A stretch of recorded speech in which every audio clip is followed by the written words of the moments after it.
What is going on, Patriots Nation? This is Jace back with another edition here of the Patriots Drive podcast. Guys, starting now, every Monday through or until the NFL draft, I'm going to be doing mock draft Mondays here. So I'm going to start off with 3-round mock drafts, just going to hit on some basic prospects that the Patriots could be targeting, who I'd be looking at if I were the Patriots at what positions. And we're going to be doing it all off of PFF Mock Draft Simulator.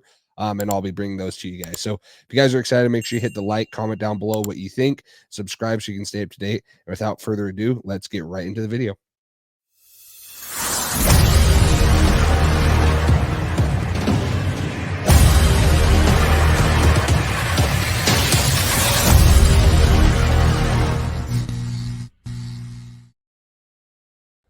Real quick, guys, we'd like to thank today's sponsor, Underdog Fantasy.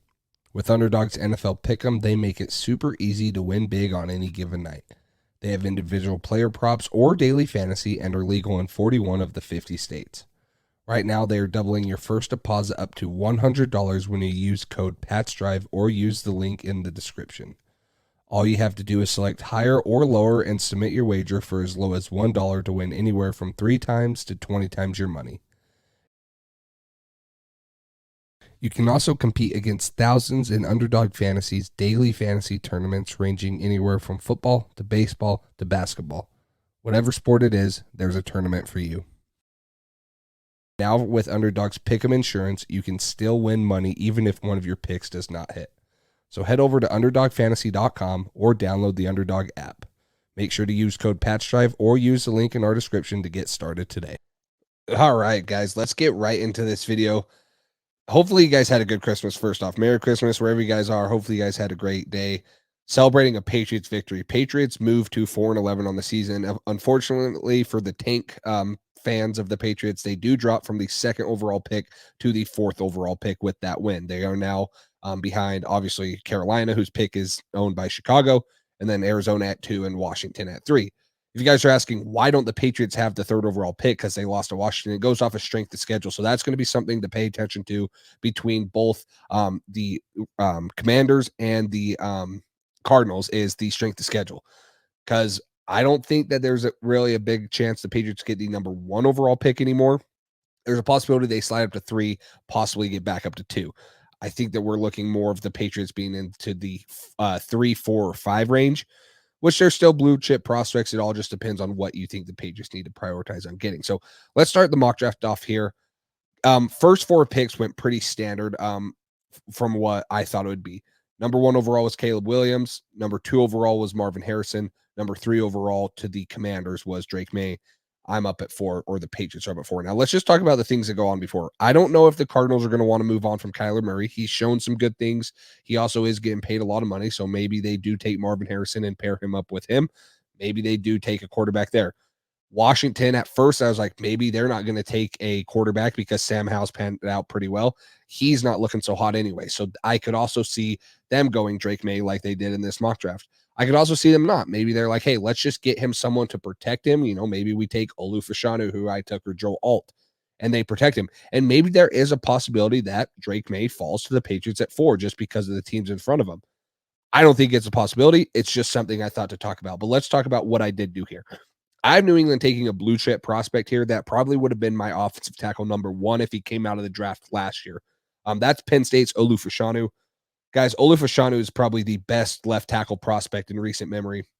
Comes out 6'6", 320 pounds. He's a junior. Like I said, could have came out last year. He doesn't. Decides to stay in for 1 more year at Penn State. Pays off big time. He's going to be a top 5 pick.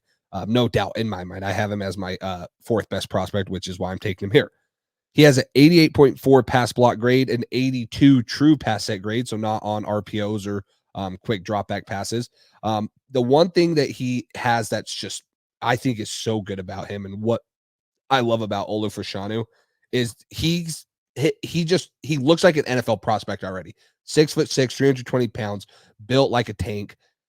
Just a great frame for an offensive tackle. What you want. He might have a little bit of length issues, which I think is going to come into play for a little bit of things, because he does have a little bit of range issues getting to some people and in space. But he also is, just a massive dude, relative to a Trent Brown type of guy that could be the franchise left tackle. He will be a franchise left tackle for someone. So Olu Fashanu at pick 4 for the Patriots out of Penn State, I think is a great pick for them.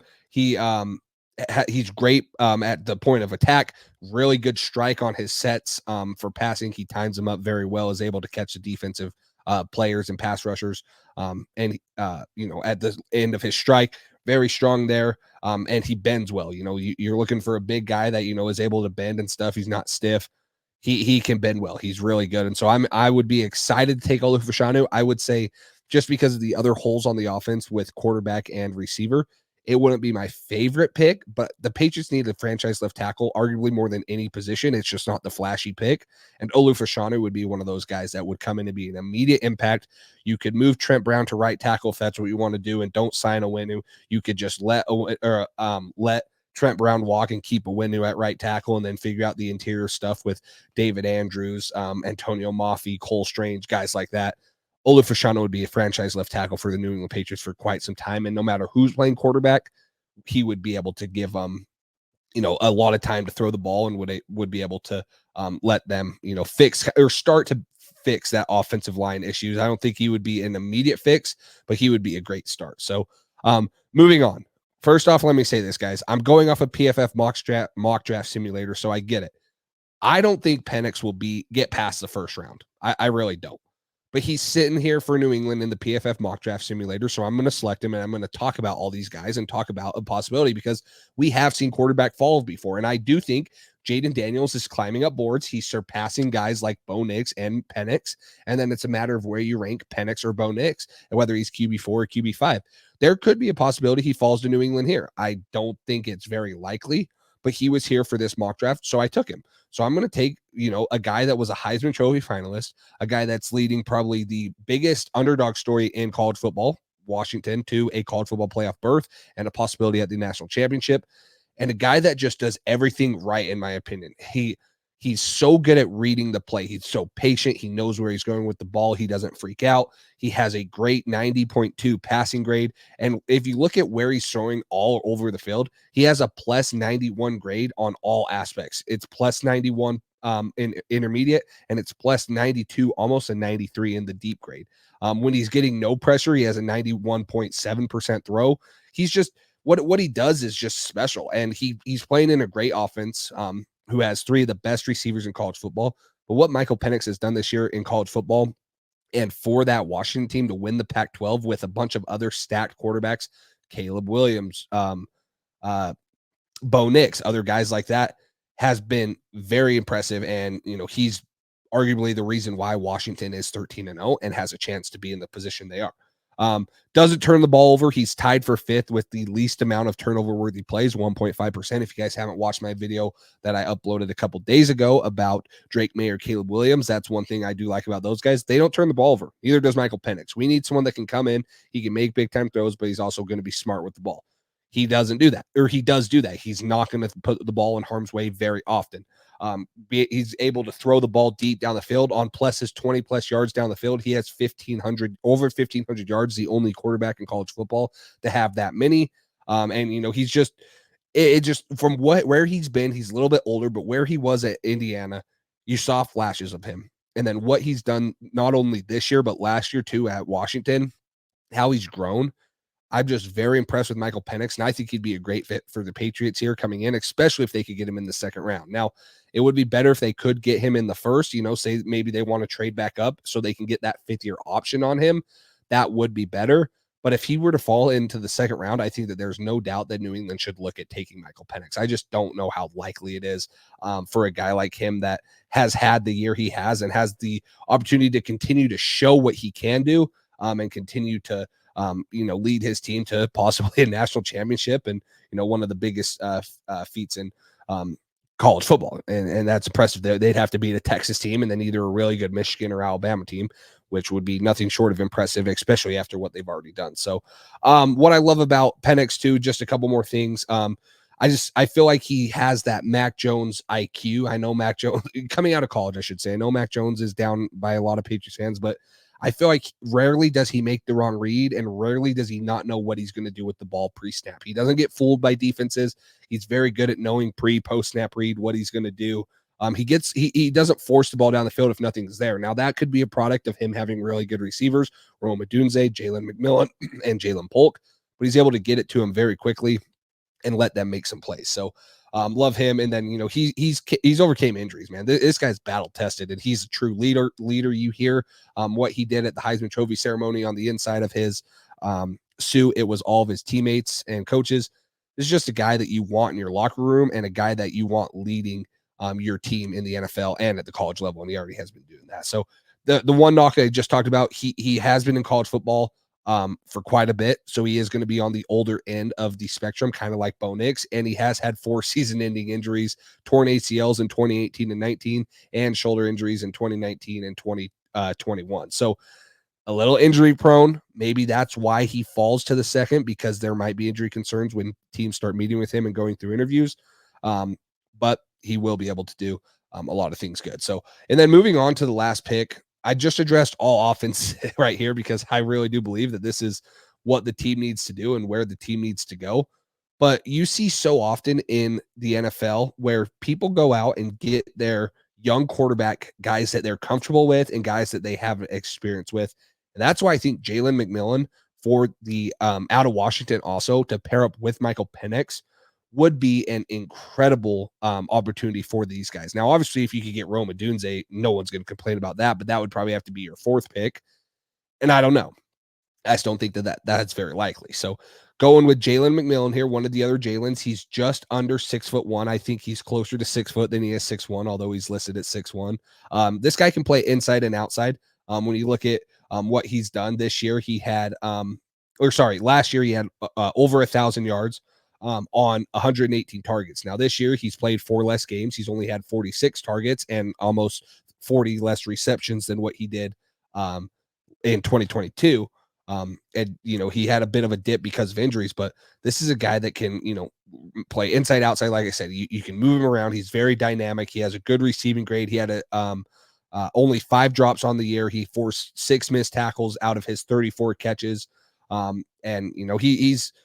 He's a versatile guy. And the big thing is he was kind of the go-to guy for Michael Penix. They established that connection early, and they've been very reliable with both of them. And, he's one of the reasons that Michael Penix has the year he has now. Him, Rome Odunze, and Jalen Polk have all been great for them. But he is the move the sticks type of guy. He has that relationship with Michael Penix. So why not get Michael Penix in here? Get him with a guy that he trusts so deeply and has for the last 2 years. And, let him see what he can do, or maybe, the wide receiver 2 spot, maybe work up to a wide receiver 1. So, he has really good acceleration and burst to create separation. I just want to see what he runs in the 40. Now, again, all this could change. Jalen McMillan might be, a 2nd round pick, maybe a late 1st round pick, depending on what he runs and tests as.